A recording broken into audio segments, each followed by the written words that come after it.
తెలంగాణ రాజకీయాల్లో కొత్త చర్చకు కేంద్ర బిందువుగా మారింది కేంద్ర హోంమంత్రి బీజేపీ అగ్రనేత అమిత్ షా చేసిన తాజా ప్రకటన.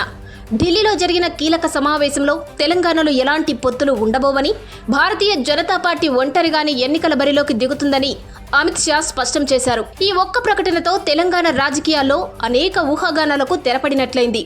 ముఖ్యంగా ఎన్డీఏ కూటమిలో భాగస్వామ్య పక్షాలుగా ఉన్న చంద్రబాబు నాయుడు నేతృత్వంలోని టీడీపీ, అలాగే పవన్ కళ్యాణ్ నేతృత్వంలోని జనసేనతో తెలంగాణలో కూడా బీజేపీ పొత్తు పెట్టుకుంటుందనే ప్రచారం కొంతకాలంగా సాగుతుంది. కానీ అమిత్ షా ప్రకటనతో తెలంగాణలో కమలం పార్టీ తన సొంత బలంపైనే ముందుకు వెళ్లాలని నిర్ణయించుకున్నట్లు స్పష్టమైంది.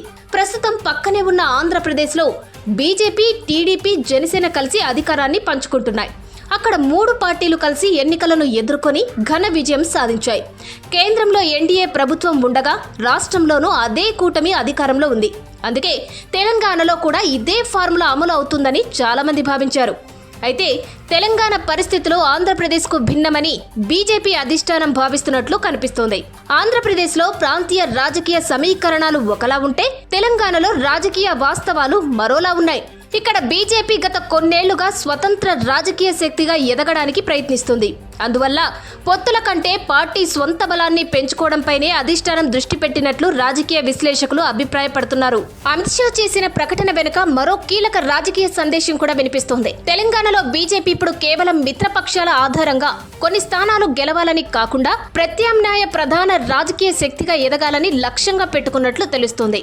అందుకే ప్రతి నియోజకవర్గంలో పార్టీ నిర్మాణాన్ని బలోపేతం చేస్తూ బూత్ స్థాయి నుంచి క్యాడర్ను మరింత చురుకుగా మార్చే ప్రయత్నాలు జరుగుతున్నాయి. ఇక ఈ ప్రకటన ప్రభావం జనసేన, టీడీపీ పార్టీలపై కూడా ఉండబోతుంది. తెలంగాణలో జనసేన పార్టీ గత కొంతకాలంగా తన కార్యకలాపాలను వేగవంతం చేస్తోంది. యువత, పవన్ కళ్యాణ్ అభిమానులను ఆధారంగా చేసుకొని పార్టీని విస్తరించే ప్రయత్నం చేస్తోంది. మరోవైపు టీడీపీ కూడా తెలంగాణలో మళ్లీ పునర్వైభవం సాధించాలని ప్రయత్నిస్తోంది. అయితే బీజేపీ స్పష్టంగా పొత్తు లేదని ప్రకటించడంతో ఈ రెండు పార్టీలు తమ భవిష్యత్తు రాజకీయ వ్యూహాలపై పునరాలోచన చేయాల్సిన పరిస్థితి ఏర్పడింది. రాజకీయంగా చూస్తే బీజేపీ ఈ నిర్ణయం ద్వారా ఒక స్పష్టమైన సందేశాన్ని పంపింది. తెలంగాణలో తమకు ఉన్న ఓటు బ్యాంకును మరింత బలోపేతం చేసుకోవడం, పార్టీని స్వతంత్ర శక్తిగా నిలబెట్టడం, భవిష్యత్ ఎన్నికల్లో అధిక స్థానాలు సాధించడం ప్రధాన లక్ష్యంగా కనిపిస్తోంది. మరోవైపు కాంగ్రెస్, బీఆర్ఎస్ పార్టీలకు కూడా ఈ ప్రకటన కీలక సంకేతాలను పంపింది. ఎందుకంటే మూడు ప్రధాన పార్టీల మధ్య త్రిముఖ పోటీ జరిగితే రాజకీయ సమీకరణాలు పూర్తిగా మారే అవకాశం ఉంటుంది.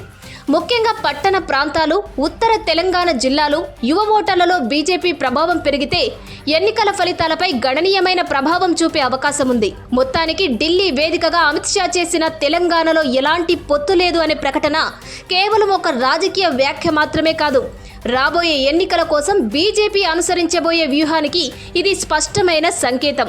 ఎన్డీఏలో భాగస్వామ్య పార్టీలు అయిన టీడీపీ, జనసేనతో ఆంధ్రప్రదేశ్లో కలిసి కొనసాగుతున్నప్పటికీ తెలంగాణలో మాత్రం కమలం పార్టీ ఒంటరిగానే తన బలాన్ని నిరూపించుకోవాలని నిర్ణయించుకున్నట్లు ఈ ప్రకటన ద్వారా స్పష్టమవుతుంది. ఇప్పుడు తెలంగాణ రాజకీయాల్లో అందరి దృష్టి ఒక్క ప్రశ్నపైనే ఉంది. ఒంటరిగా పోటీ చేసే బీజేపీ తన బలాన్ని ఎంత మేరకు విస్తరించుకుంటుంది? అమిత్ షా ప్రకటించిన ఈ వ్యూహం తెలంగాణ రాజకీయ సమీకరణాలను ఎలా మార్చబోతుంది?